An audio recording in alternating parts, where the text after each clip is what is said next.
మన ప్రభువుని మనం పూజించాలి, మ్రొక్కాలి అన్నటువంటి ఒకే ఒక ఉద్దేశముతో, ఆలోచనతో మనం ప్రభు పాదాల చెంతకు రావడం జరిగింది.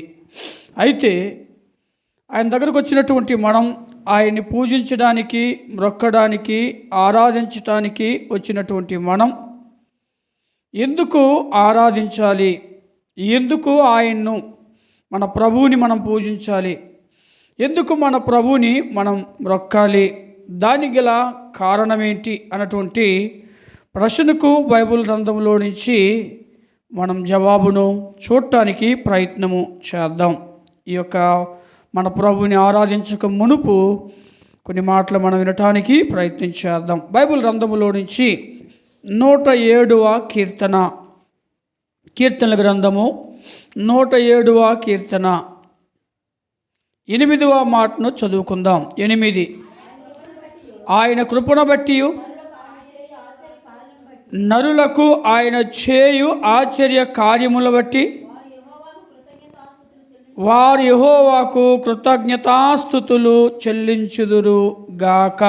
ఈ మాట మనము 15వ మాటలో కూడా చూస్తాం, 21వ మాటలో కూడా చూస్తాం, అలాగే 31వ మాటలో కూడా ఇదే మాటను మనం తరచుగా 4 సార్లు మనం చూస్తాం. ఈ మాటను మనం 8వ వచనం, 15వ వచనం, 21వ వచనం, 31వ వచనం చూస్తుంటున్నాం. ఏమని? ఆయన కృపను బట్టి నరులకు ఆయన చేయు ఆశ్చర్య కార్యములు బట్టి యెహోవాకు కృతజ్ఞతాస్తుతులు చెల్లించుదురుగాక అని చూస్తూ వచ్చా. ఇంకొక మాట చదువుదాం.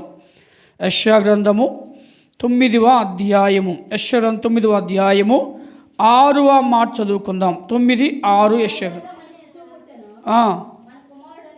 అనుగ్రహింపబడెను, రాజ్యభారం ఉండెను, ఆశ్చర్యకరుడు, ఆలోచనకర్త, బలవంతుడైన దేవుడు, నిత్యుడగు తండ్రి, సమాధానకర్తయగు అధిపతి అని అతనికి పేరు పెట్టబడును. చాలు, ఇక్కడ చాలా విషయాలు రాయబడుతున్నాయి. కానీ ఈరోజు మన ఆరాధన కొరకే, లేదా మనము మన ప్రభుని పూజించుట కొరకే ఇందులో శ్రేష్టమైన విషయం రాయబడుతుంది. ఇక్కడ మనం ఎందుకు ఆయన్ని ఆరాధించాలి, పూజించాలి అంటే ఇక్కడ స్పష్టంగా రాయబడింది, ఆయన ఆశ్చర్యకరుడు. ఆయన ఆశ్చర్యకరుడు. నరులకు ఆయన ఇచ్చే ఆశ్చర్య కార్యములు బట్టి మన ప్రభువుకు మనం ఏం చేయాలంట? కృతజ్ఞతాస్తుతులు చెల్లించాలి, లేదా మన ప్రభువుని మనం ఆరాధించాలి, పూజించాలి, మ్రొక్కాలి అని చూస్తుంటున్నాం. దీనంతటికీ ఒకే ఒక కారణం, మన ప్రభువు ఆశ్చర్యకరుడు కనుక మన ప్రభువుని మనం ఏం చేయాలి? ఆరాధించాలి, పూజించాలి, మనం పూజించాలి, మ్రొక్కాలి అన్న విషయాన్ని వ్రాయబడుతూ ఉంది. ఎందుకు ఆయన్ని మనం పూజించాలి, మ్రొక్కాలి, ఆరాధించాలంటే మన ప్రభువు ఆశ్చర్యకరుడు అని చూసాం. ఓకే, ఇక రెండవ ప్రశ్న ఏంటంటే, ఆశ్చర్యకరుడు మనకు ఏం చేశాడు అని మనం ఆయన్ని ఆరాధించాలి. ఆయన ఆశ్చర్యకరుడు కనుక ఆయన మనం ఆరాధిస్తుంటున్నాం, మంచిదే. ఆయన ఆశ్చర్యకరుడు అనే విషయం మనకు తెలుసు, మంచిదే. ఆశ్చర్యకరుడు మనకు ఏం చేశాడు అని మనం ఆయన ఆరాధించాలి, లేదా ఎందుకు ఆయన ఆశ్చర్యకరుడు అన్నది కూడా మనం ఆలోచన చేస్తే ఈ రెండు ప్రశ్నలకు సమాధానం ఒకటే.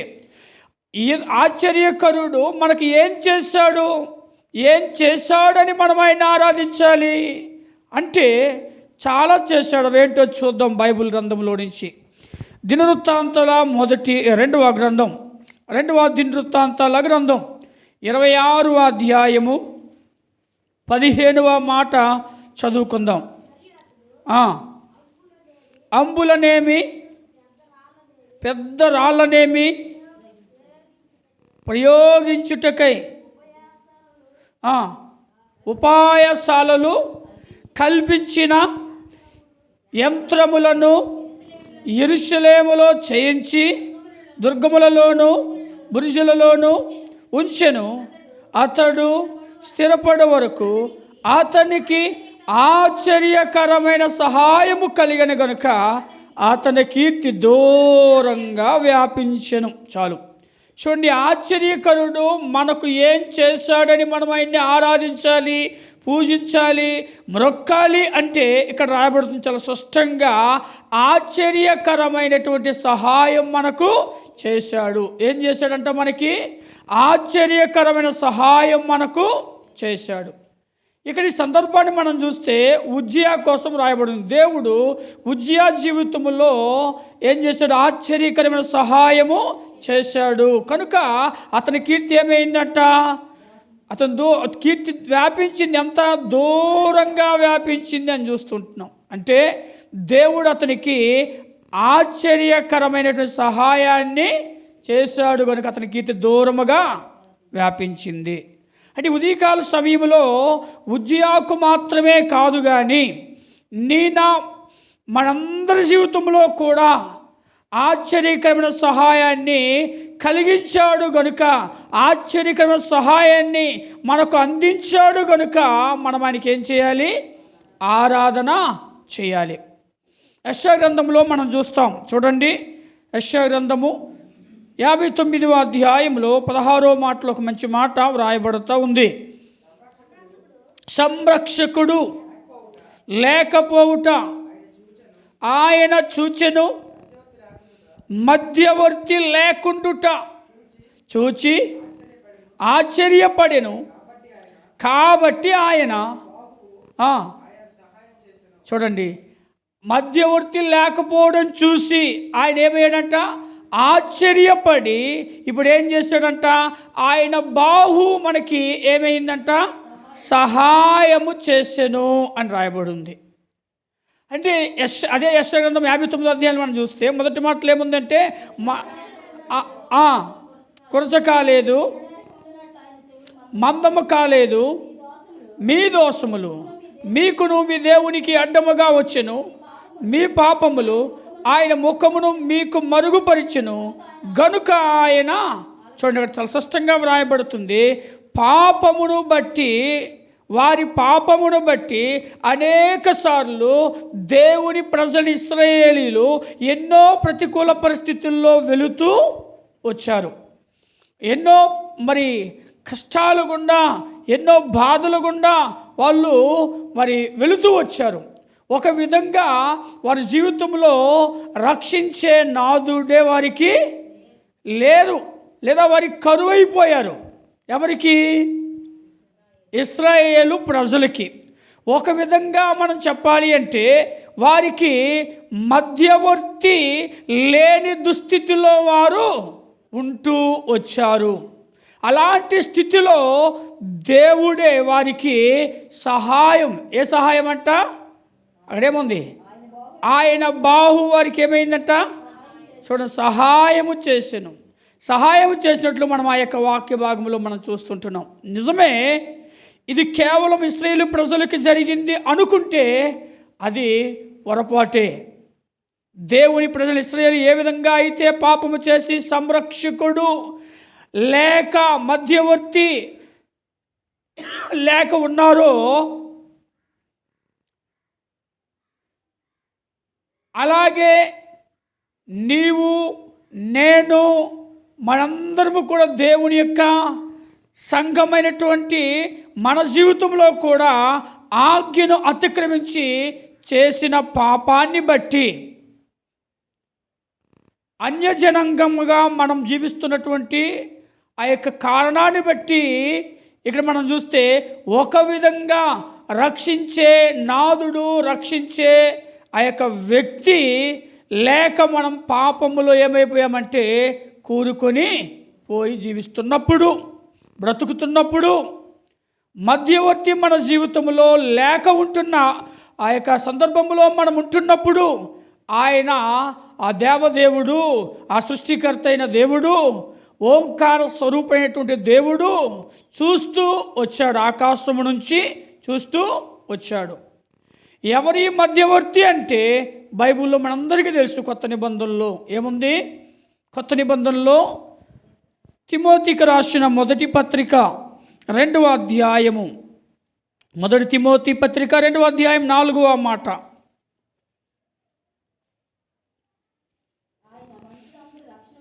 రక్షణ పొంది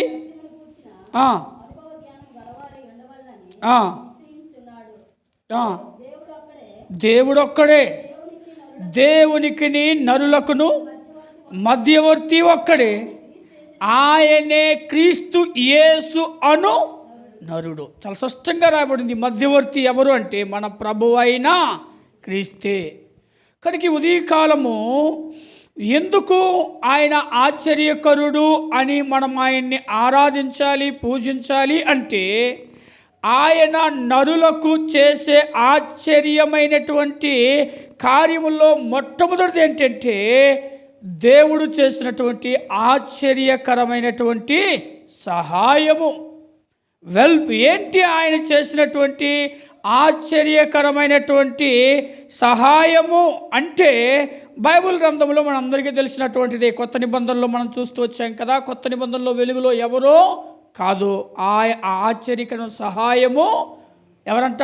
ఆయనే, అనగా మధ్యవర్తి ఆయనే, అనగా సంరక్షకుడు ఆయనే, దేవుని బాహువుగా పిలువబడుతూ వచ్చాడు. 59వ అధ్యాయం చదువుకున్నాము. ఆయనే మన ప్రభువైన యేసుక్రీస్తు వారు. మనం నశించిపోతున్న సమయంలో ఎవరూ కూడా మనం రక్షించలేని స్థితిలో మనం జీవిస్తున్నప్పుడు, మన పాపమును బట్టి నిత్య నాశనమునకు, నిత్య నరకమునకు మనము సిద్ధంగా ఉన్నప్పుడు, వెళ్ళిపోతున్నప్పుడు, మన యొక్క దుస్థితిని, మన యొక్క దయనీయమైనటువంటి స్థితిని, మన యొక్క చెదిరిపోయినటువంటి ఆ యొక్క స్థితిని, మన యొక్క నిస్సాయ స్థితిలో ఉన్నటువంటి ఆ యొక్క మన జీవితాన్ని కొర ప్రాణముతో కొట్టిమిట్లాడుతూ ఉంటున్నటువంటి మన యొక్క జీవితాన్ని, మన అనుభవాన్ని మన దేవుడు ఏం చేశాడంటే, చూచిన వాడై, అయ్యో మధ్యవర్తి లేక, అయ్యో సంరక్షకుడు లేక, అయ్యో రక్షించేవాడు లేక చూసి ఆయన ఏమైపోయాడంటే ఆశ్చర్య పడినవాడే. ఆయన్నే మధ్యవర్తిగా ఈ లోకానికి ఏం చేశాడు? ఆయన పంపించబడ్డాడు. మన ప్రభువైన యేసుక్రీస్తు వారు అంటే ఆయనే ఆశ్చర్యమైనటువంటి సహాయము. ఎవరు? మన ప్రభువైన యేసుక్రీస్తు వారు. ఏ విధంగా అయితే మనం ఈ యొక్క పాత నిబంధనలో మనం చూస్తున్నప్పుడు, పాత నిబంధన గ్రంథములో ఆ రాజు, ఎవరా రాజు? దినవృత్తాంతాలు 2:26 అధ్యాయం చూసాం కదా. ఎవరా రాజు? ఉజ్జియా. అంత కీర్తి పొందిన కారణము దేవుడు ఆయనకి చేసిన ఆశ్చర్యకరమైన సహాయము అని చూస్తూ వచ్చాం.